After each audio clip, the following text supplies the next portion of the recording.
لا انا كويس. طيب نيو، بلاش نيو، ناخد صورة على طول ونشتغل عليها. صورة البنت المعتادة. انا حاسس ان ابوها لو عرف ان انا بشرح عليها ممكن يحبسني.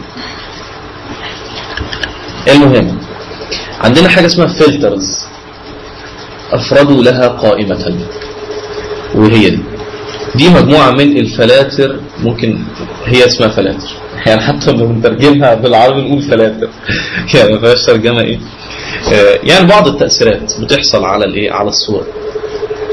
تمام. تعالوا كده ناخد اول قائمة ارتستيك، فوصلنا كده colored pencil. طبعا انا عمري ما حفظت الكلام ده كله، بحفظ بعض الافكتات يعني. فالمهم نمسكهم واحدة واحدة كده، نتكة بيفتح لنا شاشة كده لذيذة قوي، تشبه عليه. تمام. تعالوا نتعرف على الشاشة دي نتعامل معاها ازاي. اولا ده الزوم بتاع الصورة، تجيبها لك 100% او تصغريها او تكبريها. خلاص من كده نخليها كده عشان نشوفها. ده التأثير اللي بيحصل عليها، ودي القوائم اللي كانت موجودة عندنا. مش كلها طبعا، لان في حاجات ما بتتك عليها بتتنفذ هنا، بتتك عليها لكنها مرسومة بالايه، بفرشة او كده.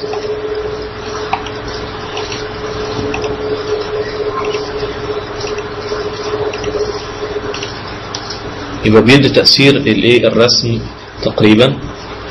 خلاص. طبعا القيم دي بتزيد وتقل، تبقى تزودي بقى تقللي، تشوفي ايه اللي بيحصل. خلاص تمام. نخش على المجموعة الثانية، براش ستروك. في بعضها بينفع في حالات وفي بعضها بينفع في حالات يعني. ديستورت، سكتش. دي مثلا لو بنتكلم مثلا يعني فيها افكتات حلوه بصراحه. بفكروني اعلمكم ازاي تحطوا صوره، بتعملوا صوره ابيض واسود. انا قلت لكم من ايه، من ايمجز ادجستمنت هيو اند ساتوريشن، وقلت لك تروح سحبه الايه، ساتوريشن اللي ورا خالص يخليها لك ابيض واسود، بس في تكه واحده تخلي لي الصوره ابيض واسود. بصوا دي كانها مرسومه بالقلم الرصاص، دي كمان برضو كلام رصاص. ستايلايز، تكستشرز، تحس بقى ان هي ايه، منحوت عليها الصخر بتاع، معموله بقى في محطه المترو الى اخره. كنسل الكلام ده، اللي هيعجبني فيه اقول اوكي طبعا، يتطبق على الصوره وبقى خلاص معايا. طيب او ممكن اجي لحته الابيض والاسود بقى من ايمج ادجستمنت، حاجه اسمها دي ساتوريت. دي ساتوريت اللي هي كانت هنا، كنا بنجيبها منين؟ ايمج ادجستمنت هي اند ساتوريشن. الساتوريشن اما كان بقلله يعني بعمل له دي ساتوريت، بقللها. قلنا دي بتفقع الالوان، دي عكسها بتبقى هاتها خالص لحد ما تلغيها. يبقى من ايمجز، من ايمج ادجستمنت دي ساتوريت او كنترول شيفت يو. خلاص. بلاك اند وايت.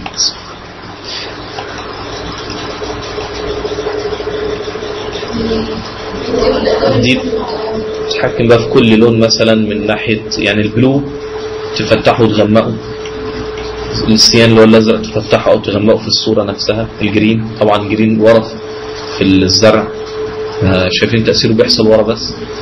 اليلو الاصفر بشرتها فيها اصفر طبعا فهتغمقه وتفتح شعرها نفسه. الريد الاحمر الى اخره. اوكي يتنفذ، كنترول زد او كانسل من فوق كان يتلغي. تعالوا بقى اديكم حاجه لذيذه قوي. بلير بيحصل لها بهتان، ما شفتوش حاجه صح؟ طيب لو زودت بقى وفضلت قد الفلتر ده هيبدا يوضح. ازاي؟ الفلتر اخر فلتر اديته بيتحط هنا اول واحد كده صح؟ يقول لك انت عشان تكرريه ممكن تتكي كنترول اف او تتك على هنا او تتك كنترول اف كنترول اف كنترول اف كنترول اف. الصوره بدات ايه؟ تبهت خالص.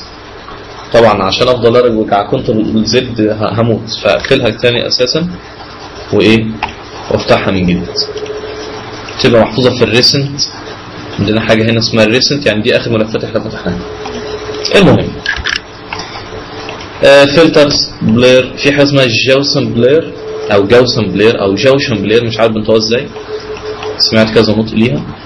المهم بصوا على طول بقى، بدل ما كنت عمال اف اف كنترول اف كنترول اف ايه ادي على طول.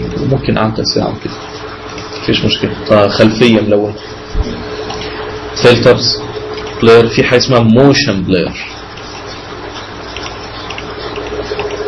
دي بنعملها لما تكون عربيه ماشيه بقى تطير كده، نروح عاملين الخلفيه اللي وراها بالتاثير ده. تمام. في راديال بلاير ما بيتاثرش غير لما تتك اوكي عشان تقيل. بص عامل ايه الراديال بلاير برضه، بس في حاجه اسمها زوم. تمام. دي كلها تأثيرات بتنفع في حاجات وحاجات لا. ديستورت، في حاجه اسمها ريبل. انتوا تقلبوا بقى الافكتات دي ايه بصوا لكنها ميه يعني. جمال الافتر افكتس بقى انه بيحرك الحاجات دي بس نفهم. لو قلت له اوكي بتتنفذ كنترول ال زد. نرجع نويز، اد نويز، ضوضاء. بصوا زودية، فلتر، ديستورت كان فيها مثلا ويف، هنا بحر. حتى اعمل لكم دي فرصة ان انا اخلي الصورة دي مفتوحة، افتح لكم صورة حتى مش تعالوا نفتح جيان نفسها اللي احنا خدناها من شوية، كان اسمها احنا حتى يا نهار ابيض اوعوا نكون ما حفظناش. اظن ان احنا فعلا ما حفظناش اللوجو، بس عموما نفتح البي اس دي بتاعها من ماي بوك دوميري وورك جيان بروشور 1 اهو. زهقت ولا ايه؟ طيب همسك ده ايه ده كده. طبعا الجروبس عامل 100 جروب، فكل ما تتكي الجروبس دي مشكلتها بقى تظهر لي كلها هنا، مع اني مش واقف عليها بس تظهر لي برضه. المهم انا بدور لقيت لوجو، هو ده اللوجو ايه بتاعي صح؟ اروح واخده كده نيو صفحه جديده بمقاس ويب كده، اروح واخد اللوجو جواها سحبته ظهر لي هنا، كنترول تي صغره ماشي اهو اللوجو. ام من الكيبورد عشان امسك ده كده واروح لاغي ده كده خلاص. اخد من ده نسخه ازاي؟ كنترول جي خلاص، اعمله كنترول تي واقلبه لتحت يبقى فيلم فيرتيكال راسيا، واروح منزله كده بالشيفت. تمام. واروح جاي من قائمه فلتر اقول له من كانت في ديستورت ويف. الصوت عامل ازاي؟ طبعا ويف لينس طول الموجه وكده تبدا يبقى انا عاوز فيش تحط زوم لانها صغيره جدا. نمبرز كده زادت قوي.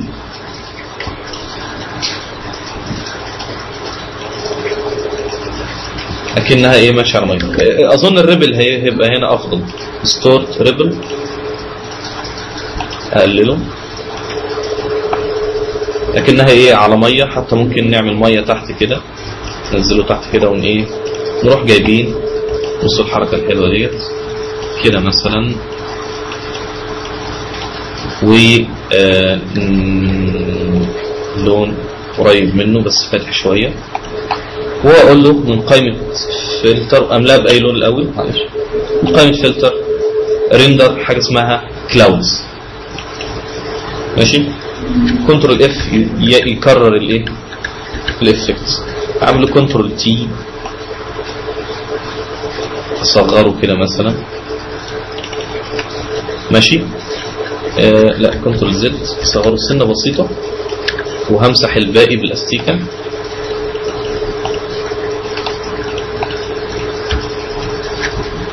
بتك شيفت عشان بصوا ما ينزلش. بصوا مش راضي ينزل عمال يسحب على خط واحد. المهم دلوقتي ممكن كنترول تي ماشي. وممكن برضه ندي نفس الفلتر اللي هو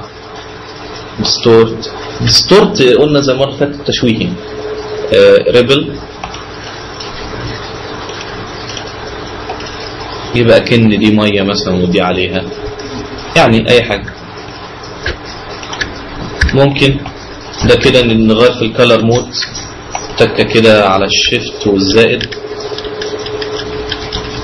خدنا بالنا. بص التأثير ده حلو كأنها ميه الى اخره يعني.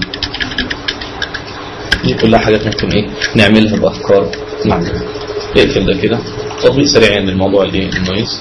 هنفتح دي تاني شوف ايه الفلترز اللي ممكن اخدها تاني. ممتع موضوع الفلترز ده. في حاجه اسمها من بيكسليت حاجه اسمها موزايك. عارفين انتم لما يكون حد خطر وبتاع يروح عاملين عليه مشوشين عليه كده. ريندر كلاود خدناها. في حاجه اسمها لينز فلير.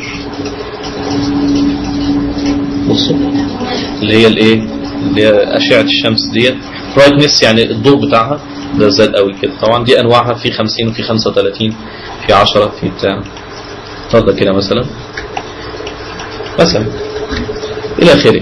ممكن من فلتر شاربنس سكتش لا ستايلز لا. دي فيها حاجه لذيذه قوي كانها ايه مربعات وانفجرت. واخدين بالنا. هتخش جواها بقى وتحددي بقى اللي جواها كده. تعالوا بقى نخش على حاجه اسمها ليكويفاي. نفتحها كده نفتح لنا الصوره بتاعتنا ونقول له كنترول زائد كبر المسطره. نمسك كنترول زائد كمان خلاص. بصوا دي بقى فاكرين الاداه اللي كانت عامله زي الايد وفاكرين احنا عملنا بيها كده. هي دي ممكن تعمل كده. ممكن نعمل بيها ايه كده وكده وكده وكده محدش يترعب وكده وكده وكده. عارفين الفيلم بتاع اللعبه اللي كانت بتحاول دي؟ انا ما شفتوش لان خفت اساسا من منظر اللعبه. كنت في المول امبارح لقيت اللعبه دي حاطينها لعب اطفال يعني تخيلي فيعني ده الواد ممكن يتسرع اساسا ما شفت. المهم فدي زي ما يعني بتعمل تاثيرات عامله كده. الت الكنسل هتتحول لايه؟ لريست. ايوه كده. طيب بصوا دي مناخيرها معوجه شويه اظبط مثلا يعني بقها مثلا.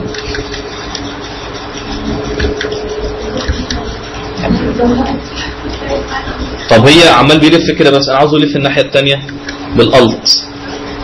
اي حاجه لو بيعمل كده يبقى الت يبقى عكسه وهكذا. ريست عندنا ديت بصوا الت اللي هي بتصغر يبقى الت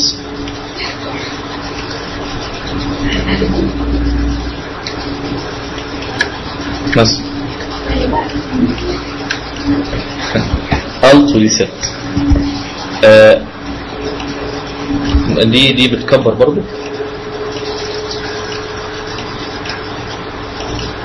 انا ايه عجباني الحركه اللي هنا يعني تأثيرات مختلفة.